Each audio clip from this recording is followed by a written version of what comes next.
Fala pessoal, muito boa tarde, tudo bem com vocês? Carlos Cripto na área, começando mais uma análise aqui no canal da CryptoTrade. Hoje, dia 15 de outubro de 2024, agora são aproximadamente 5h27 da tarde desta terça-feira.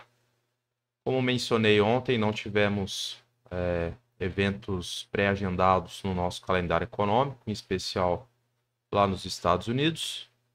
Analisando os mercados lá fora também, tivemos aí um dia de queda. S&P recuando 0,71%, Dow Jones 0,75% e Nasdaq, a bolsa de tecnologia, recuando 0,98%. Pessoal, vindo aqui para o nosso carro-chefe, Bitcoin, vamos recapitular a análise de ontem e verificar aí as possibilidades.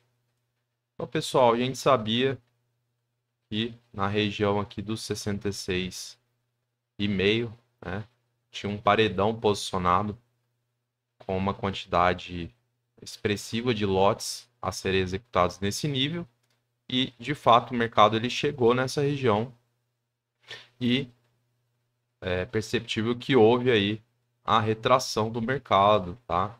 Então, teoricamente, houve ali o consumo da maior parte desses lotes e, posteriormente, né, nenhum institucional quis assumir aí a batata quente ao ponto já de continuar a agressão em relação a novos níveis de preço. Então veio aí uma pequena correção, né? Inclusive chegou próxima aqui à nossa região do suporte, né? A região dos 64,5 e entrou um volume comprador bastante interessante, pessoal. Isso às 9 horas da manhã.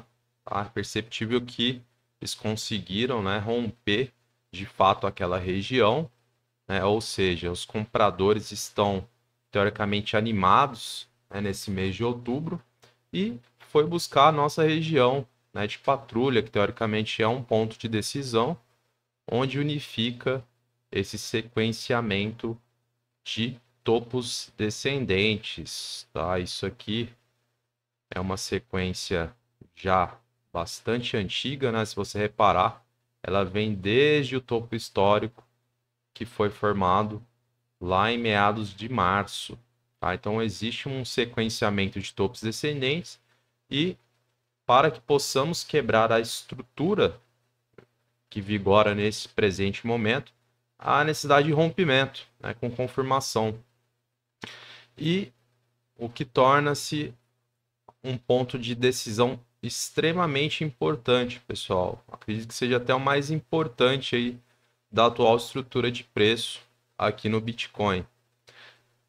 Analisando, pessoal, no diário ainda, a gente percebe, né, que no dia de ontem formou-se, né, um candle padrão de força, né?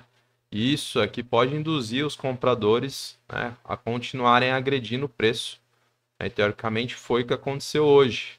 Porém, né, chegou na região que a gente sabia que os vendedores iriam atuar e houve uma retração. Se eu não me engano, o Bitcoin chegou a subir mais de 2,5% antes de chegar nessa região na qual esperávamos.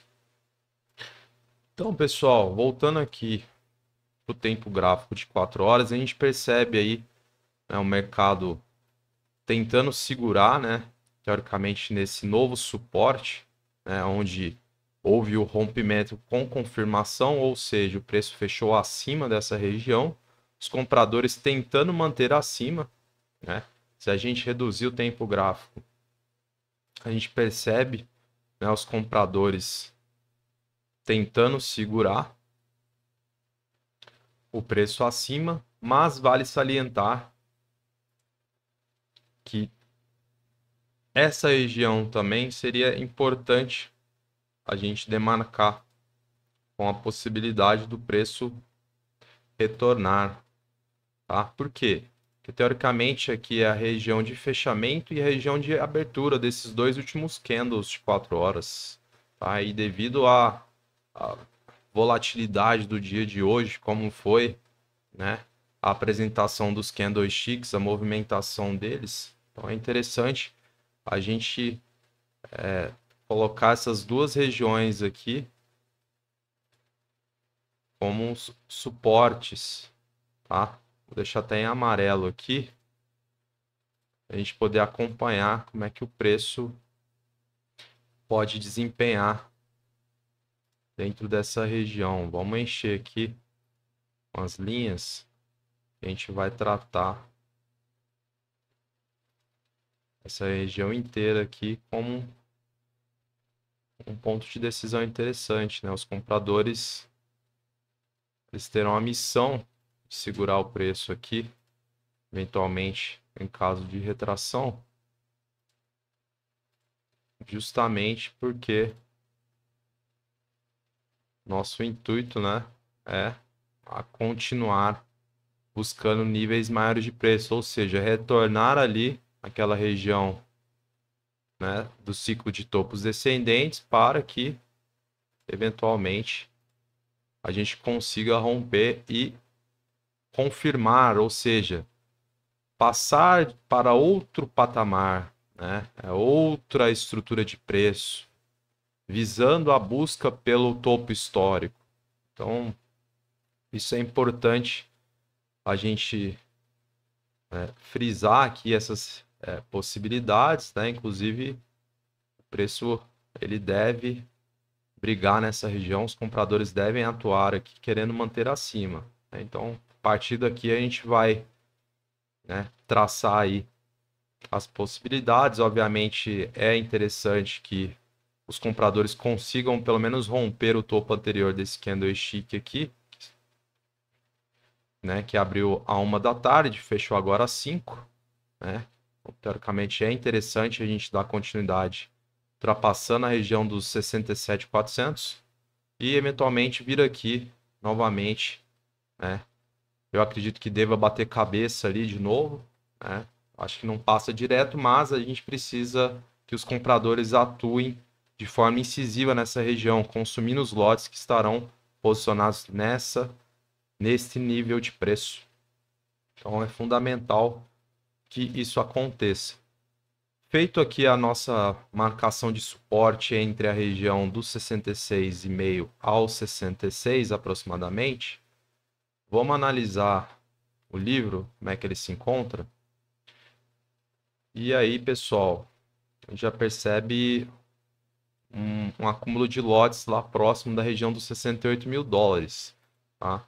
68 mil dólares é de fato aqui, ó, a região hoje onde houve a retração, né, bem próxima aqui da nossa marcação. Então você já percebe que exige aí novamente protagonismo por parte dos compradores, né, ao ponto de consumirem esses lotes aqui a esse nível de preço para que possamos, né, na tentativa aí de romper esse ciclo de topos descendentes. Tá? Então já são quase 17 milhões de dólares nessa região dos 68 mil. Vai ser importante os compradores aí novamente agredindo, né, e consumindo todos esses lotes, né, que de fato é bastante dinheiro, mas pelos últimos dias a gente vê que tem potencial para que isso aconteça. Fora isso, os lotes estão espalhados, né, dentro dos níveis de preço, né, com a proximidade do preço ao mercado. A gente não tem outro lugar aqui que nos mostra mais acúmulos de lotes. E, teoricamente, é isso, né? Vamos ver como é que os compradores vão se comportar aqui dentro da nossa região de suporte, né? Dentro aqui desse canal. E a gente retorna amanhã, né, com uma nova análise. E quem sabe, novamente, estaremos aí, né, na proximidade da nossa zona de patrulha e, eventualmente, né, com uma expectativa positiva para que aconteça o rompimento. Vale salientar, pessoal, uma coisa que me chamou bastante atenção é o volume que já prevalece aqui no semanal. Se a gente já perceber, já é um volume teoricamente alto, né? Comparado, por exemplo, da semana passada, em vista de que hoje ainda, terça-feira, ou seja, a gente tem aí basicamente mais 5 dias, né, de negociação. Então, percebe-se que desde domingo vem entrando bastante volume, né, comprador no mercado. Isso é um ponto muito positivo para a gente que almeja aí, de fato, que o mercado continue, né, esse movimento de alta. Então, vale salientar também isso que está visível aqui no gráfico semanal. Então é isso, pessoal. Vamos continuar acompanhando dentro aí do que a gente verificou, né, no atual momento. E a gente retorna amanhã com uma nova análise. Fechado? Muito obrigado aí novamente. Se você está chegando agora aqui no canal, não deixe de curtir, comentar e compartilhar. Eu agradeço a presença de todos e até amanhã. Um grande abraço.